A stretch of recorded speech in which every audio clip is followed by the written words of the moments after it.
¿A dónde va esa gente? A un alambre usando el móvil. O sea, la publi la cargan desde el móvil. Con lo cual, todo el mundo va al puñetero móvil, ¿vale?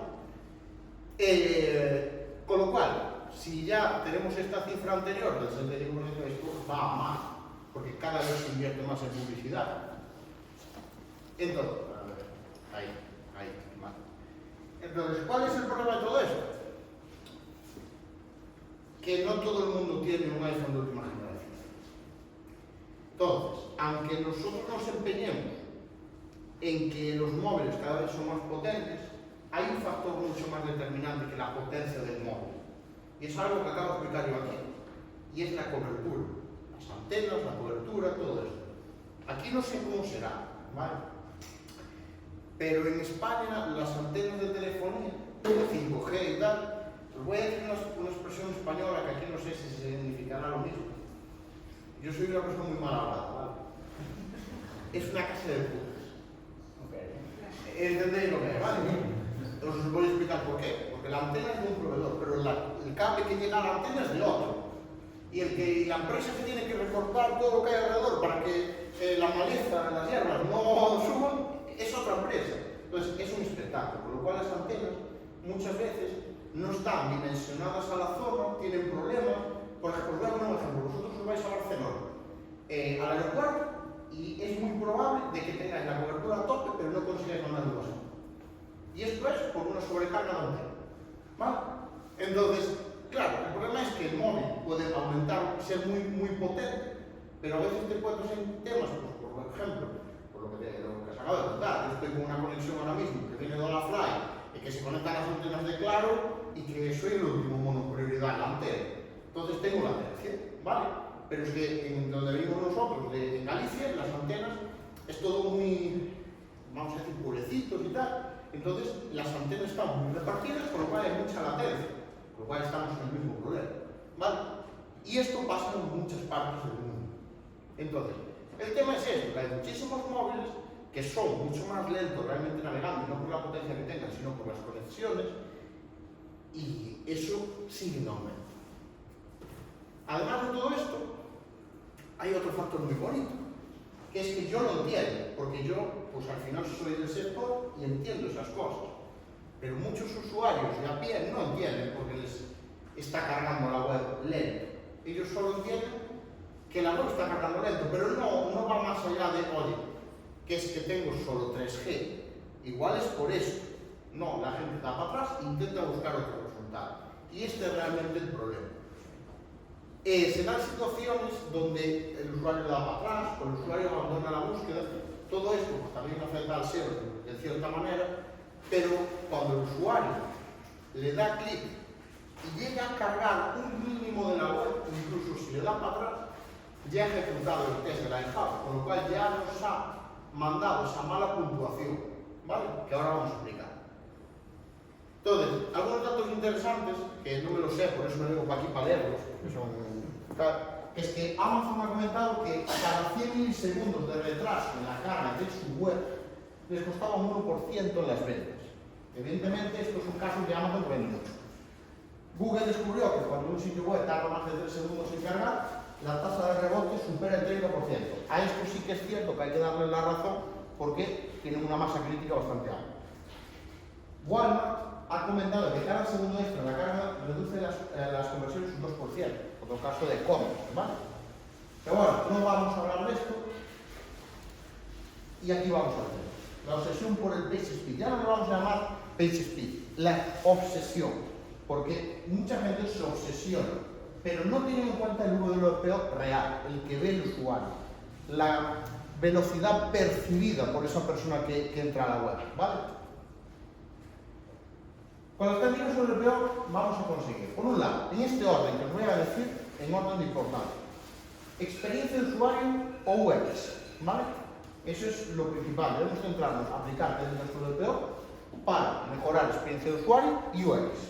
El usuario es el centro de todo. Segundo, mejorar en los rastreos de Google, crawling, ¿vale? Debemos conseguir que Google crawlee más rápido nuestra web, pero también sin pasarnos porque el negocio predomina por encima de todo. Por último, tenemos consumo de recursos, que forma parte de la parte de eficiencia, ¿vale? Y lo último de todo es el tema de subir puntos en test sintéticos. ¿Qué son los test sintéticos? Google PageSpeed, ¿vale? Y aquí viene el tema, ahí combinamos test sintéticos con orgánicos. Google PageSpeed solo es un test sintético, ¿vale? Son datos simulados, o sea, se hace una simulación. Sin embargo, Core Web Vitals, vamos a verlo ahora, tiene casi todos los datos son orgánicos, es decir, recogidos de los usuarios. Entonces, bueno, el principal objetivo es el usuario, ¿vale?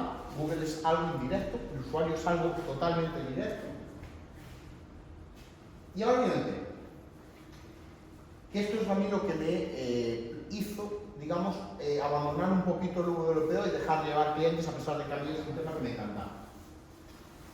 Actualmente, cuando se habla de europeo, se habla siempre de PageSpeed y de puntuaciones, salvo en círculos muy cerrados de gente que realmente ha visto todo esto.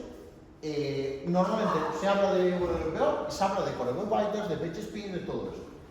Y el verdadero europeo realmente es el del usuario, porque es la velocidad percibida, es el que importa.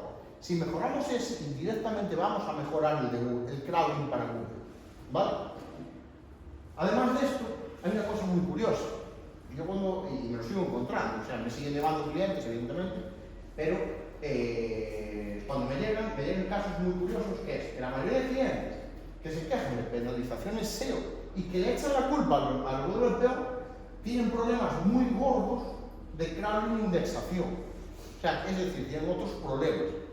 Pero es que hay otro punto más allá, que es que la mayoría de clientes que se obsesionan con puntuaciones altas en PageSpeed tienen problemas de SEO en page más jodidos, es decir, más complicados. Que aquí viene el tema. A mí me ha llegado gente a decir, es que yo creo que estoy mal por el europeo.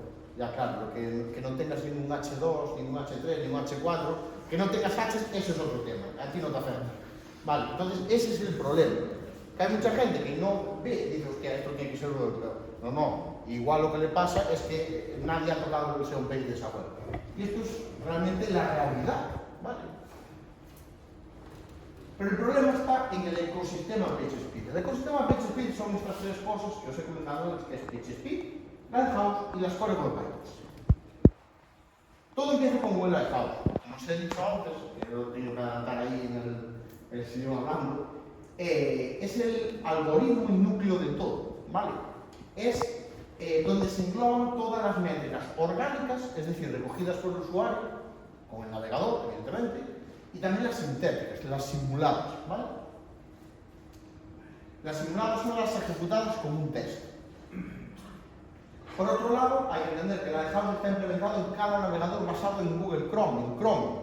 Es decir, Edge, Microsoft Edge, lleva una instancia de Lighthouse. Google Chrome, evidentemente, también. Brave, que es un navegador también muy usado, lleva una instancia de Lighthouse. Todos estos se ejecutan. Cuando tú entras a una web, se ejecuta ese motor de Lighthouse, se recoge una serie de datos, las puntuaciones que todos conocemos que vemos en las Core Web Vitals, y vamos a ver lo que pasa con ellos ahora, ¿vale? Se realizan los tests, que es lo que acabo de explicar, y eso hace que se manden a un almacén que tiene Google llamado Chrome UX Report, ¿vale? Porque Google todo esta, os he dicho que soy muy mal hablado, ¿no? Toda esta mierda la engloba dentro de UX, experiencia de usuario, ¿vale? Entonces, se guardan todos estos datos, ¿vale? Y se hacen medias, se hacen una serie de estadísticas, y eso es lo que se saca después en Google Search Console en las Core Web Vitals, en el apartado de Core Web Vitals. ¿Qué pasa? Que solo se saca esto, realmente se ha recogido esto, ¿vale?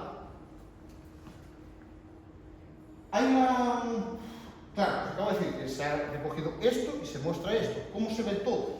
Pues hay un Looker Studio, una plantilla, que lo podéis ver ahí en rayuela.link/CRUX-Panel, CRUX-Panel, es oficial esta plantilla, la ha hecho Google realmente, que con esa plantilla Looker veis todos los datos de vuestra web. Ya tiene instrucciones y todo, y veis todos los datos que tiene Google sobre vuestra web en el almacén este, ¿vale? En el Chrome Web Report. Entonces, en Google PageSpeed, además, cuando hacemos el test, se muestran datos sintéticos recogidos de ese test artificial que se hace desde no se sabe dónde, pero también se muestran ahora, últimamente, algunos datos orgánicos, algunos datos recogidos que están guardados dentro del Chrome Web Report. Es decir, que ya no solo se muestran las core web vitals de Google Search Console y usando esto, sino que también en PageSpeed nos saca algunos datos, pero no todos, algunos así sueltos que podamos ver. En Google Search Console pues, se muestran las core web vitals, que esto es lo que normalmente se puede ver. Todo claro hasta aquí, ¿no? Vale, pues ahora vamos con el problemilla. Problemilla. Esto es una captura que no se ve desde ahí, o sea, se ve muy limitada, pero esto es una conversación en Twitter, antes de que fuera X, donde un usuario, no me acuerdo ahora mismo quién era, acorraló a un ingeniero de Google Chrome, ¿vale? Para que admitiera que las extensiones de navegador afectan a los resultados obtenidos por las emulaciones de Google Lighthouse, con lo cual las puntuaciones pasadas por usuarios, por navegaciones, digamos, por uso de usuarios que tengan muchas extensiones, afecta a la puntuación final del sitio web, con lo cual está bajando la puntuación. Con lo cual, ya desde este punto, las pruebas no son objetivas, ¿vale? Empezamos por ahí. Hay que recomendar que todos utilicen claro. el Windows. Efectivamente, esa es la gracia. En el momento que hay una extensión, la puntuación ya está bajada. Esto es un problema, porque ya los datos no son objetivos. Entonces, fue muy jodido porque la conversación está en Twitter, o sea, la captura la ha sacado de Twitter. Acorralaron a un ingeniero hasta que admitió que sí, que las extensiones afectaban a los datos recogidos para abajo, evidentemente, no las van a mejorar. Seguimos con que la potencia del dispositivo que ejecuta Lighthouse influye. O sea, no todos los ordenadores o navegadores, o sea, dispositivos, tienen la misma potencia de proceso, con lo cual el test va a variar en función de eso. Para esto Google, como son todos unos ingenieros de puta madre, ¿qué hicieron? Emularon un Motorola Moto G4, que es un móvil de hace unos años. Pero para ello lo que se hace es, cuando un dispositivo tiene mucha potencia, más que un Motorola Moto G4, básicamente todos los móviles de hoy en día, y todos los ordenadores y todo, lo que hicieron es una ralentización del 400% del CPU, ¿vale? Esto lo podéis ver en la implementación de las herramientas de desarrollador del navegador. Pero no es suficiente, porque... Por eso. No lo veis desde ahí posiblemente, pero un ordenador con el mismo test, la misma web, ¿vale? A la misma web el test. Un Intel i9 9900K con 5 GHz, 32 GB de RAM, conectado por cable a 1 GB y con 11 milisegundos de latencia a Google.es, consigue 99 puntuación de performance, mismo test a misma web, un AMD Ryzen 3 3200U, procesador de portátil de bajo consumo, con 8 GB de RAM, conectado por Wi-Fi a 2,4 y 37 milisegundos de latencia a Google.es, consigue un 69. La potencia afecta. Más claro, agua. Menos potencia, puntuación más baja. Tienes usuarios que tengan dispositivos con poca cobertura, ojo, o con menos potencia, puntuación más baja en el código de barras. Con lo cual, los datos ya no son objetivos. Bueno, cobertura móvil porque hay algo más. Para hacer el test, o sea, esta simulación que se realiza por detrás de Lighthouse, cada vez que un usuario visita una web y que el usuario no ve nada, siempre se juega con un delay de 150 milisegundos. Es decir, si el usuario tiene menos de 150 milisegundos de latencia, se le amplía hasta 150 milisegundos para igualar la balanza. El problema es cuando tiene más. Vale, yo ahora mismo, para que os hagáis una idea, estoy navegando con unos 500-600 milisegundos de latencia. Con lo cual, no, ya está, el test ya está. Yo estoy bajando la puntuación de web. Y habrá mucha más gente como yo, evidentemente. Hoy no le damos la web a Álvaro, ¿no? Que la mire otro día. Y además se limita la conexión del test se limita a 1,63 megas, ¿vale? Esto es de BugBear, ¿vale? Es una tabla que sale de BugBear, la herramienta que os hablé antes, que es una herramienta que permite precisamente hacer esa simulación de latencias, de cuánta latencia me va a dar tanta puntuación, ¿vale? ¿Qué latencia tengo que conseguir para esto? Entonces, bueno, ayuda a ver pues, dónde está el problema y ver cómo nos puede afectar si entran muchos usuarios desde pues, con más latencia, menos latencia y eso, ¿vale? Entonces, ¿qué ha hecho Google para mitigar esto, para solucionar? Mitigarlo porque no solucionarlo, ¿vale? Pues ha aplicado el 75% percentil a los resultados obtenidos por Google Ad House. Es decir, que ahora mismo solo se cogen como válidos los datos englobados dentro del 75% del centro, ¿vale? Usando como media, o sea, el punto de referencia, el punto intermedio. Esto hace un poco más difícil que se puedan hacer un ataque de WPO negativo. Estáis escuchando bien, ataque de WPO negativo, pero se podría llegar a hacer. Habría que hacerlo mucho más fino, vamos a decirlo así, más ajustado. Y después se les ha ocurrido la brillante idea de descartar países enteros como Guatemala. ¿Por qué? Porque bajan la latencia. ¿Sabes? Entonces, claro, dos soluciones brutales, pero las extensiones de navegador siguen ahí, ¿vale? La conclusión es muy simple. Los datos recogidos por Google Ad House para los Core Web Vitals y para el PageSpeed no son objetivos, ¿vale?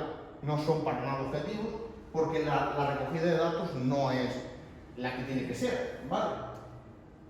Entonces, por esto, las Core Web Vitals nunca van a ser un factor de posicionamiento principal. Nunca. Pero es que no lo digo yo, lo dice Google, ¿vale? Esto es un señor español, Carlos Ortega, que estaba en un evento que se hizo en Barcelona en el año 2022, el International Search Summit, que donde Gary Ives de Google dijo literalmente: a no ser que el rendimiento de tu web sea horrible, las Core Web Vitals no van a afectar demasiado. Punto. ¿Por qué? Pues porque con esta recogida de datos es imposible que puedan usarlo como factor sin montarla de Dios bendito, claro. Tiene un problema más grave, vamos a decirlo así, ¿vale? O sea, que no lo digo yo, vuelvo a decir, lo dice Google, ¿vale? Y por todo esto, el WPO es realmente humo, ¿vale? ¿Por qué? Porque el WPO que importa es el del usuario, de la experiencia del usuario, el que la velocidad percibida, pero se le está llamando WPO realmente a las puntuaciones de Core Web Vitals, de PageSpeed y demás, cuando ya hemos visto que no son recogidas de una forma objetiva, ¿vale? Recordad que lo más importante es esto, que aproximadamente el 50% de los usuarios abandonan el sitio web si tardan más de 2 segundos en cargar. Y al usuario le da exactamente igual que tenga poca cobertura y que la culpa sea de él, ¿vale? Y por otro lado, según los estudios, cada segundo de retraso en la carga de una web reduce aproximadamente el 7% de la conversión. Acordaros de esto en e-commerce, ¿vale? Entonces, ¿de qué se trata esto? No se trata de cumplir al 100 o al 200% con lo que dice Google. Se trata de pensar en el usuario, agilizar para el usuario, que prime la velocidad del usuario y evitar el problema. Es decir, si tenemos que elegir entre un elemento que nos va a dar muchos problemas, entre meterlo y no meterlo, elegimos no meterlo para evitar el problema, evitar el conflicto, es la técnica, ¿vale? Vuelvo a decir lo mismo, nosotros seguimos llamándole consumo europeo a una regla citada por Google, porque les interesa a ellos, y en sus intereses, sacrificando la UX y la funcionalidad solo por cumplirlas. ¿Por qué? Porque lo que os he comentado antes, la gente, coño, yo me he encontrado gente que prácticamente me decía, no, saca los pop-ups, pero los pop-ups, sí, pero saca los pop-ups, solo para cumplir con una puntuación, y eso no es algo lógico. El WPO de verdad se mide con herramientas de desarrollador de Google Chrome, ¿vale? Para mí es la herramienta básica de todo esto, yo las uso para todo, incluso si quiero complicar un poco más la vida, le meto una VPN por el medio para hacer la comparación, ¿vale? Una VPN en el propio ordenador para aumentar las latencias y ver cómo se comporta. Y son muy fáciles de abrir, control mayús y tenemos las herramientas de desarrollador y con eso podemos emular dispositivos móviles, muy importante. Además de esto, recordad una cosa, porque aquí viene la historia, y esto lo he usado muchas veces, no siempre me ha funcionado, pero las webs grandes no tienen un 100 de 100, ¿vale? Amazon tiene un 67, al menos en el momento de probarlo yo en Amazon.es, pero no tiene un 100 de 100, porque por negocio es imposible tener un 100 de 100. Nada, simplemente, tenemos un descuentillo.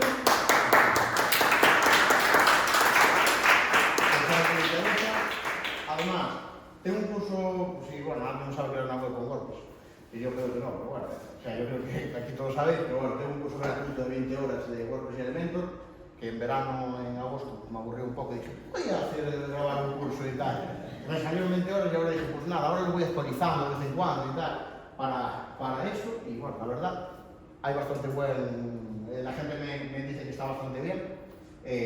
Todo esto salió de un tema, que es que me propusieron escribir un libro, ¿vale? Un libro de WordPress y una editorial que no sé si está aquí, que es Anaya Multimedia, que en España es muy popular. Me costó aceptar, acepté, era un libro de cómo hacer una web con WordPress, me costó mucho hacer el libro porque yo nunca fui bueno explicando a gente que empieza, pero después me vine arriba y grabé el curso también, y ya dije, bueno, pues esto, queda ahí. Por último, quiero comentaros una cosa. El día 24 de abril montamos un congreso online gratuito en Rayo Networks con bueno, una serie de ponentes y demás. Y nada, es totalmente gratuito, podéis apuntaros de aquí. De hecho, es el primer sitio donde lo voy a anunciar, donde lo estoy anunciando. Argentina va a ser el primer sitio donde lo anuncio. Sí, literal. Porque aún salió esta semana y empezaremos a moverlo la semana que viene. Así que, nada, simplemente... La presentación después se la vamos a mandar, o sea, siempre va a Sí. estar en el meetup, así que buenísimo. Álvaro. Después de 4 años he llegado aquí, O sea, Desde 2020, sí. que me vine incluso de Entre Ríos también para verlo y no pudo salir el vuelo. Ya, no, la el pandemia, día así 20, que- el día que se cerró en España,